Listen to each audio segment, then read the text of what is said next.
back to what Glenn talked about, the breach of community sentences, and it seems to me, is it not the case that judges are incentivised to become very tough? The tougher the sentence, the more likely the defendant's going to go, well, bugger this, someone's going to come turn up today. So how do you deal with that tension of tough community sentences, but stop offenders from going, well, this is just a waste of my time? Enforcement performance for probation services has really changed quite dramatically over the last 10 years. So I think one bit we can be very proud of is that there's a very strong enforcement and performance delivery. I think how the toughening up of community sentences is a bit of a perennial problem. It's been around for a long time. The public perception is that community sentences are not tough. And actually, offenders do a great deal more now than they used to do when I trained as a probation officer. But that's not always heard. And how do you get across the complexity of changing people's behaviour? Doesn't sound like punishment.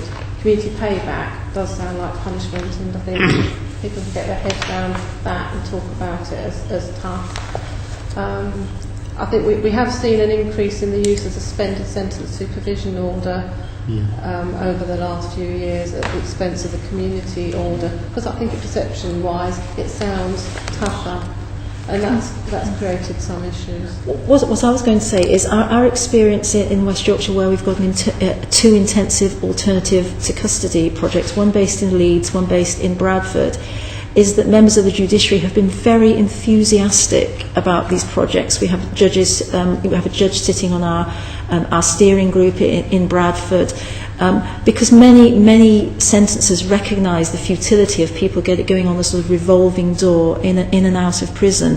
But by the time you get to the Crown Court, you start running out of options. You know, these are serious offenders, they've offended before, and a prison sentence is looming. Having a really robust, intensive alternative that sentences help to design and put in place can make a real difference. And therefore I wouldn't say that sentences always want to carry on giving more and more punitive sentences. Sentences are often very keen to find sentences that work and help stopping the same faces coming back before them time and time again. And one of the things we've learned, if I can just put in the plug for intensive alternatives to custody, one of the things that we've learned is that if you engage with offenders really early in the process, even potentially before they have been sentenced by the court, so that they start actively engaging with issues around their offending early, and you work motivationally, and you really work with what the issues are for them and where they are with their lives, you can actually have a dramatic turnaround. And the emerging results from intensive alternative to custody projects are very promising indeed. I mean, it is therefore disappointing that we've had the sort of funding issues that we've had around them, because actually I think they're one of the hopes in the criminal justice system. I visited a community project. Well, I didn't visit a community project. I went to a church in my constituency which had a community payback project there, and they were working on the gardens in St Catherine's Church in Cross Keys, and it seemed to be the success there really was local people bought into it. Yes. They were saying a lot of the comments were, well, couldn't they get into trouble more because they're doing a wonderful job, you know? But is that just an example that's happening in Cross Keys, or is that widespread across the board? And how are trusts encouraging young people, local people, to get involved in these community payback schemes? Well, I would say that's widespread and right across every probation trust. That members of the public can make nominations for community payback projects through the probation websites. Certainly all the district councils, they are nominating in their local communities projects, and they're very helpful actually in promoting it. They've done a lot of work through the local papers and promoting it. The police have promoted community payback very strongly in Hertfordshire. The police, with their victim surveys, ask the victims, do you know about community payback? Would you like to make a nomination? So that's sort of kind of partnership activity. Primary care trusts have put posters up about community payback. So We did a test locally, and 69% of the wards came back saying they knew about community paybacks. I think that bit has been quite a success in the last few years, and there is good public understanding. And I've been quite surprised. We've had feedback of offenders being congratulated by members of the public while on a project that you're doing a really good job here, and that is really good for their rehabilitation and reintegration. What about offenders buying into it? I'm thinking of, we did a visit as a committee to a couple of projects in Lambeth, I think it was, in September. Yeah. Some of the people we spoke to were, I'm not going to come back to others, one was going to do my time, I think it'd stop me. And I remember one guy was particularly anti-community payback, do you remember that? And how are offenders bought into this? Or is community payback, what I'm actually saying, is community payback right for every single offender?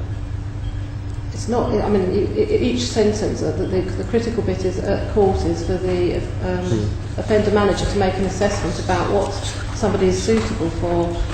Community payback is primarily a punishment. It's the reduction of time and putting back into the community. It's not going to be addressing their drug and alcohol needs or their accommodation needs. It's not supervision.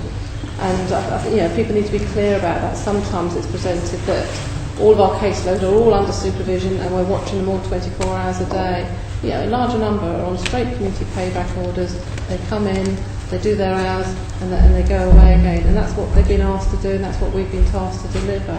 Do you think there's a widespread public misunderstanding of probation and what it can do? And do you think that's exaggerated, I think is the right word, by sort of television, documentaries, programmes and things like that?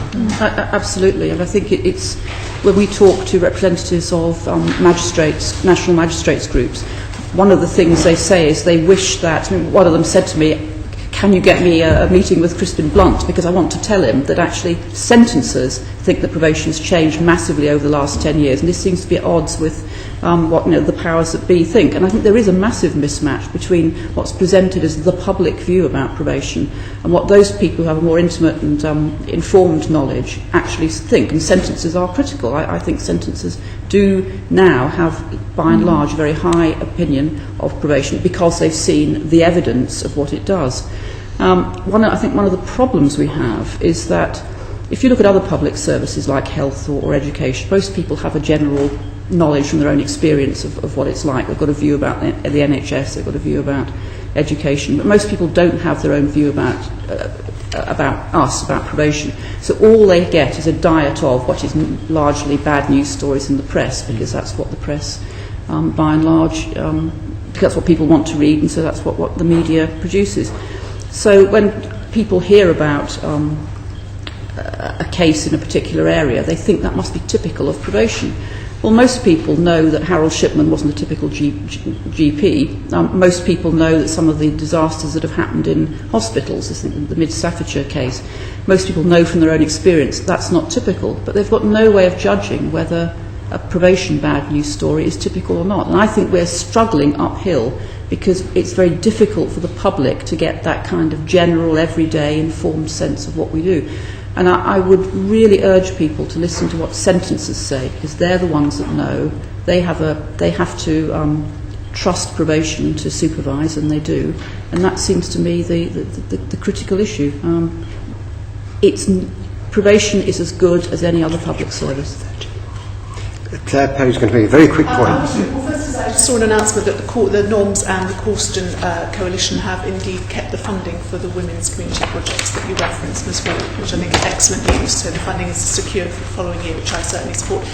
I do hear what you're saying, Ms. Laurie, but the problem, I think, is that there just isn't enough focus on the outcome, which is to reduce reoffending across the whole system. So, for example, community payback, fantastic, it works very well, but we know a quarter of people breach based on latest data. So if you look at the facts and the reoffending, there is, I think, a real lack of confidence that the system is focused on what we all want, which is to stop people reoffending, to complete their punishment and stop people reoffending. So the more you can do to push for transparency and data so that we can demonstrate that certain interventions work and certain others don't, I think the better. And we agree with you. We think that we should be driven towards those kind of outcomes, kind of unmuddied by lots of other subsidiary ones. We would like reducing reoffending, public protection to be some of the key drivers for us, and we want to be incentivised to achieve them, rather than having to jump through a plethora of hoops which may not be directly